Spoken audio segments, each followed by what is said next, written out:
after that and watch her try to continue to progress, because I like her game. Obviously, she wants to get better than where she. The result came quietly, almost naturally, as if it was always meant to happen on its own terms. It belonged to the Eala fan base, the same group that has been quietly reshaping the culture around WTA events throughout 2026. The same community that stayed up through freezing Indian Wells nights, holding their "Let's Go Alex" signs high, refusing to leave until the very end. She's got a lot of good hand-eye coordination and ability to take the ball early and read. Filipino supporters who made Melbourne feel like Manila. The Filipino supporters who once turned Melbourne into something that felt like Manila had no real stake in the Miami Open WTA final, and in the end, they simply didn't show up. Sabalanka stepped onto the court, Goff stepped onto the court, and 16,830 fans filled those seats. But even a sold-out stadium can feel strangely empty when the one fan base that truly shifts the energy isn't there.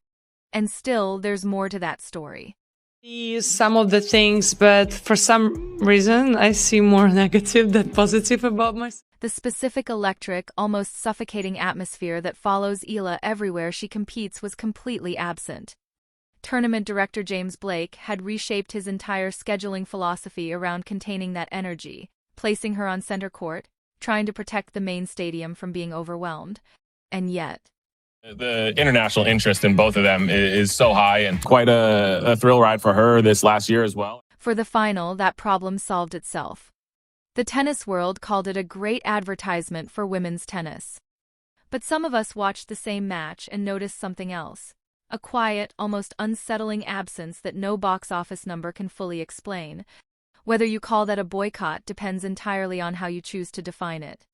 Before we go any further, if you're not subscribed yet, now's the time. You're in exactly the right place. Let's get into it. Making tennis grow in the Philippines, and now I'm bringing a whole new audience to tennis all around. And this is where the story really starts to get interesting. Eala didn't make a deep run at the Miami Open draw, exiting before the final stages and choosing instead to shift her focus toward the clay season. Her next confirmed stop, the Upper Austria Ladies in Linz, beginning April 6th. On the surface, it looks simple. A player managing her schedule, protecting her body, making smart professional choices. Nothing out of the ordinary. But when you understand what her presence, and more importantly, her absence, does to a tennis venue, that routine decision starts to carry a weight that mainstream coverage has largely ignored. Let's set the context because it matters. Eala's rise through 2025 and into 2026 hasn't followed the usual path. Most players build their fanbase step by step. Wins stack up, rankings rise, recognition follows. Her story unfolded differently. A wild-card entry at the Miami Open last year sparked a run to the semifinals, highlighted by wins over Iga Swiatek and Madison Keys. That didn't just put her on the map. It ignited a cultural moment the WTA had never quite seen before. Filipino fans, many attending their first live tennis match, began showing up everywhere, in every time zone, filling arenas with energy that followed her from city to city. Jessica Pegula, the world number 5, even described her experience playing at Indian Wells with a sense of real surprise and disbelief. I'm from there, and the whole crowd was against me, and I was like, what on earth is going on? Like, where do these people come from? And then week after week, as she, has done well and established. And then, week after week, as she continued to grow and prove herself, that reaction from a seasoned professional, someone who has faced hostile crowds before, spoke volumes about the scale of what was unfolding. By the time the 2026 Australian Open arrived, the numbers had reached a level that felt almost unreal. Eala's pre-tournament press conference drew 196,000 views. Novak Djokovic, with 24 Grand Slam titles and a claim to being the greatest the sport has ever seen, drew roughly half that number. Carlos Alcaraz, the eventual men's champion, attracted less than a sixth of Eala's views. And Aryna Sabalenka, the world number 1 and a 3-time Melbourne champion, recorded just 9,000 views for her own press conference. That gap isn't a rounding error. It signals a fundamental shift in where tennis attention was flowing in early 2026. The WTA officially recognized it. In November 2025, the organization announced the creation of the Philippine Women's Open, a new WTA 125 event set for January 2026, marking the country's first ever WTA tournament. That kind of move doesn't happen without serious commercial and cultural momentum. The sport was, in a very real sense, reshaping itself around the gravitational pull of Eala's following. Tournament director James Blake entered the 2026 Miami Open with a very clear lesson from the year before. In his own words, Blake acknowledged that Eala and Emma Raducanu needed to be placed on center court, not just because of rankings or results, but because of the crowds they bring.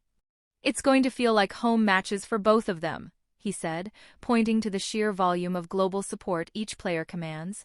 That statement is striking when you really sit with it. Blake was essentially admitting that scheduling decisions at one of the sport's most prestigious events were being influenced by crowd dynamics tied to a player ranked outside the top 30. The tail, in a sense, was influencing the dog, and Blake recognized it, saying it openly. During the tournament itself, Sabalenka even expressed frustration with the scheduling changes surrounding her matches.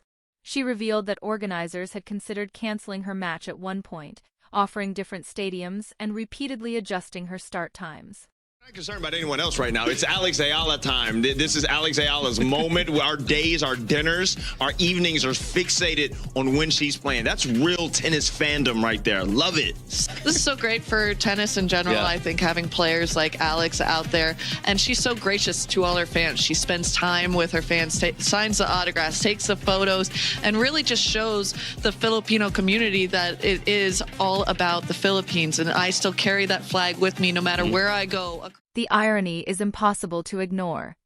The world number one, the defending champion, was being moved around the draw, shuffled, rescheduled, partly because the entire organizational structure was being stretched, trying to manage the logistical demands of Eala's fan-base presence across the bracket. And then Eala withdrew. Just like that, the problem vanished.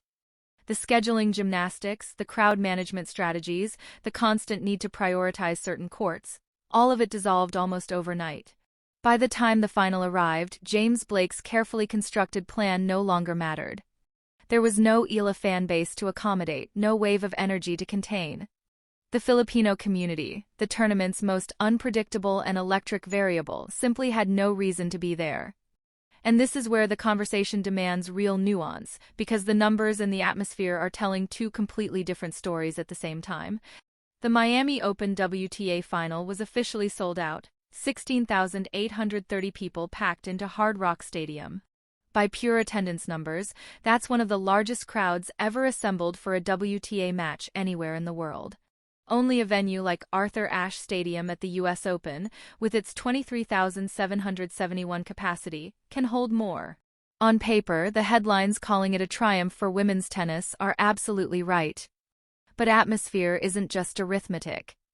The crowd that filled Hard Rock Stadium on March 29th was largely divided between Sabalenka supporters and Goff supporters, two established fan bases, both loud, both passionate, both exactly what you'd expect. What was missing was that third element. The unpredictable force. The group that transforms a tennis match into something that feels like a cultural moment. The fans who arrive with flags, with signs written in Tagalog, carrying an intensity of emotional connection so strong that even opponents can feel it mid-match. But when you step back and look at the Indian Wells moment, the crowd, the pressure, the noise aimed so directly at her opponent, it all came from Eala's fan base being there, fully alive in that arena, and that same fan base never made the trip to Miami for the final, where there was no Eala match waiting, no storyline pulling them into those seats, and the energy that had been building through the earlier rounds, the force that even pushed James Blake to rethink his entire approach to scheduling simply had nowhere to go and disappeared, because whether those fans chose to stay home, shifted their plans, or felt no reason to attend a final without their player, the result felt the same in the atmosphere.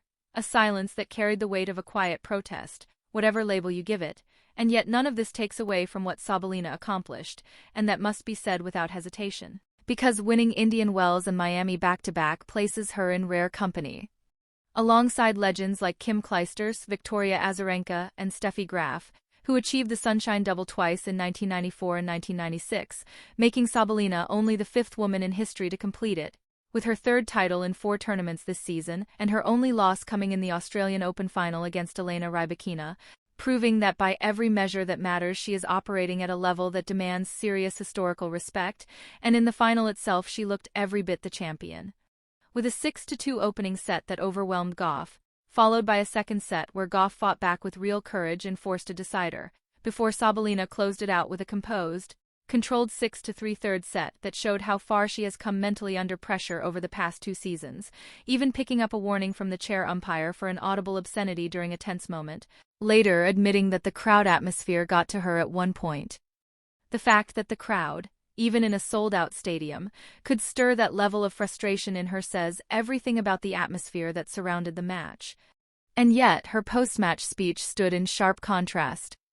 It was calm, gracious, and measured. She praised Gauff directly, spoke about their rivalry with genuine warmth, and reflected on the whirlwind of the past month with a sense of pride that felt both earned and sincere. That sentiment is fully earned. She is, without question, the best player in the world right now, and the Miami trophy reinforces that truth once again. But here's where the real tension in this story lies. Sabalenka lifted one of the biggest WTA titles of the North American hardcourt swing in front of a packed, sold-out crowd, and yet the loudest conversation in tennis that same week still revolved around a player who wasn't even there. Eala's next confirmed stop is the Upper Austria Ladies Linz beginning April 6th. Clay season, a completely different surface, a new context, and likely another venue that will feel the impact of her community the moment she arrives. And so the cycle continues.